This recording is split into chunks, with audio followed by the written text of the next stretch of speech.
Assalamualaikum warahmatullahi wabarakatuh. Halo, apa kabar buat teman-teman pejuang NIP dimanapun kalian berada? Jumpa lagi bersama saya Bahtiar Movie dalam channel 1000 Jalan.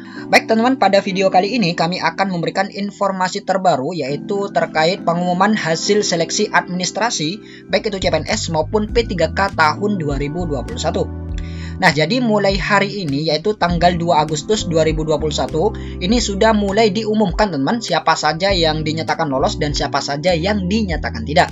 Dan sudah ada beberapa instansi yang sudah mengumumkan hasil seleksi administrasinya.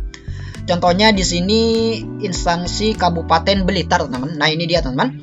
Di instansi Kabupaten Blitar pengumuman tentang hasil seleksi administrasi pengadaan pegawai aparatur sipil negara formasi tahun 2021 pemerintah Kabupaten Blitar. Nah, jadi buat teman-teman pelamar CPNS, selain teman-teman mengecek di portal akun masing-masing, teman-teman juga bisa mengecek di website instansi yang teman melamar. Jadi biasanya diumumkan di website tersebut teman-teman. Dan di sini ada poin penting teman-teman bagi pelamar CPNS maupun P3K tahun 2021. Kita lihat di sini. Pelamar CPNS yang dinyatakan lulus dan tidak lulus seleksi administrasi tercantum dalam lampiran 1 pengumuman ini, dan untuk selanjutnya pelamar yang dinyatakan lulus berhak untuk mengikuti seleksi kompetensi dasar atau SKD. Kemudian yang kedua, pelamar P3K non-guru yang dinyatakan lulus dan tidak lulus seleksi administrasi tercantum dalam lampiran 2. Pengumuman ini dan untuk selanjutnya pelamar yang dinyatakan lulus berhak untuk mengikuti seleksi kompetensi. Sedangkan untuk P3K guru akan diumumkan oleh Kementerian Pendidikan, Kebudayaan, Riset, dan Teknologi. Nah, jadi buat teman-teman pelamar CPNS, teman-teman bisa mengecek hasil seleksi administrasi itu di akun masing-masing dan juga di website instansi yang dilamar.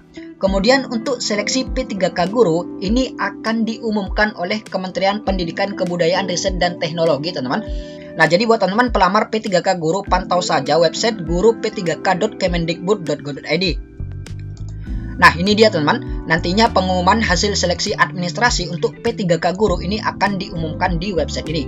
Dan selain diumumkan di p3kguru.kemendikbud, pengumuman hasil seleksi administrasi untuk P3K guru ini juga akan diumumkan di gtk.kemendikbud.go.id teman-teman. Nah, ini dia teman website gtk.kemendikbud.go.id. Nah, jadi buat teman pelamar P3K guru, teman bisa pantau dua website tersebut yaitu p3kguru.kemendikbud.ristek dan juga gtk Kemendikbud. Nah, jadi nantinya akan diumumkan di website ini. Jadi teman-teman pantau terus. Dan buat teman-teman yang dinyatakan TMS ataupun tidak memenuhi syarat, maka teman-teman bisa menyanggahnya di portal sscsnbkn.go.id, yaitu masuk ke akun masing-masing. Kemudian kita lihat lagi di sini teman-teman. Alasan pelamar yang dinyatakan tidak lulus seleksi administrasi dapat dilihat pada akun SSCSN pelamar melalui sscsnbkn.go.id. Kemudian yang nomor 4, pelamar diberikan masa sangga waktu mengajukan pengaduan terhadap hasil seleksi administrasi dengan ketentuan sebagai berikut. Pelamar yang berhak mengajukan sangga adalah pelamar yang telah memenuhi persyaratan sesuai ketentuan dalam pengumuman, namun dinyatakan tidak lulus atau tidak memenuhi syarat atau TMS. Nah, jadi yang pertama, pelamar yang bisa mengajukan sangga yaitu pelamar yang telah memenuhi persyaratan sesuai dengan ketentuan tapi dinyatakan tidak lulus. Nah, jadi pelamar yang kategori ini bisa mengajukan sangga. Kemudian yang kedua, masa sangga dibagi menjadi dua sebagai berikut. Yang pertama, pengajuan sangga diberikan kepada pelamar untuk melakukan sanggahan terhadap hasil seleksi administrasi terhitung mulai tanggal 4 sampai dengan 6 Agustus 2021 atau penyesuaian jadwal pada laman SSCSN. Nah, jadi untuk pengajuan sangga ini dijadwalkan mulai tanggal 4 sampai dengan 6 Agustus 2021. Kemudian yang kedua yaitu jawab sangga. Nah, ini adalah jawaban dari pihak panitia, teman-teman. Dilakukan instansi untuk memverifikasi kembali kesesuaian dokumen persyaratan pelamar sampai dengan penetapan kebutuhan sangga, terhitung mulai tanggal 4 sampai dengan 13 Agustus 2021 atau menyesuaikan jadwal pada laman sscsnbkn.go.id. Nah, jadi nanti akan dijawab teman-teman oleh panitia apakah sanggahan tersebut diterima ataupun ditolak, yaitu terhitung mulai tanggal 4 sampai dengan 13 Agustus tahun 2021.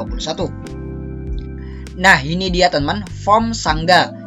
Alasan tidak lulus TMS. Nah, di sini alasan mengapa dinyatakan tidak lulus. Nah, di sini ada form untuk mengajukan sanggah teman-teman, persyaratan yang tidak terpenuhi. Nah, ini dia teman-teman contoh persyaratan yang tidak terpenuhi, yaitu surat lamaran ditulis tangan dengan tinta hitam yang diajukan kepada BKN. Nah, seharusnya surat lamarannya ini ditulis tangan. Dan alasan TMS ini surat lamaran tidak sesuai dengan yang dipersyaratkan. Nah, jadi bisa jadi surat lamarannya ini tidak ditulis tangan teman-teman. Yang diminta ini ditulis tangan, tapi ini tidak ditulis tangan. Jadi dinyatakan TMS ataupun tidak memenuhi syarat. Kemudian selanjutnya teman-teman bisa cek lihat untuk melihat dokumen yang dinyatakan TMS tersebut. Kemudian teman-teman bisa menuliskan alasan sanggah. Dan perlu diingat ya teman-teman, di sini ada beberapa ketentuan yang harus dipenuhi pelamar dalam menyanggah hasil dari verifikasi administrasi ini. Kita lihat di sini, dalam hal ini sanggahan diberlakukan jika kesalahan bukan dari kesalahan yang dilakukan pelamar. Periode masa sanggah dapat dilihat di bawah tombol ajukan sanggah. Nah, jadi kesalahan yang bisa disanggah ini adalah kesalahan yang berasal dari panitia teman-teman atau tim verifikator, bukan dari kesalahan pelamar itu sendiri. Nah, jika contohnya seperti ini, yaitu surat lamaran yang harusnya ditulis tangan, tapi pelamar tidak menulis tangan ataupun diketik, maka hal ini tidak bisa disanggah teman-teman.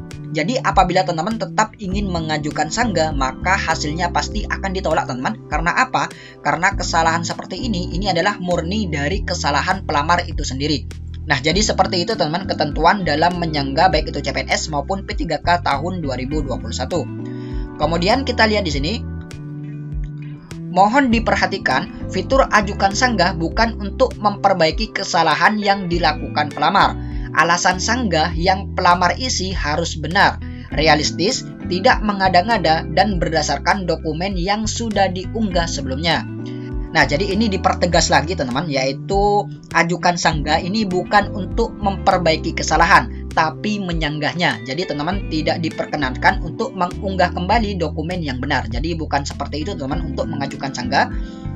Kemudian kita lihat di sini, jika pelamar sudah menyadari kesalahan, maka tidak disarankan untuk menggunakan fitur ini karena tidak akan mengubah hasil verifikasi. Nah, jika teman-teman sudah mengetahui kesalahannya dan kesalahan tersebut berasal dari pelamar itu sendiri, maka disarankan pelamar tidak menggunakan fitur ini ataupun tidak mengajukan sanggah karena sudah pasti akan ditolak teman-teman. Baik teman-teman, itulah sedikit informasi dari kami. Semoga video ini bermanfaat. Wassalamualaikum warahmatullahi wabarakatuh.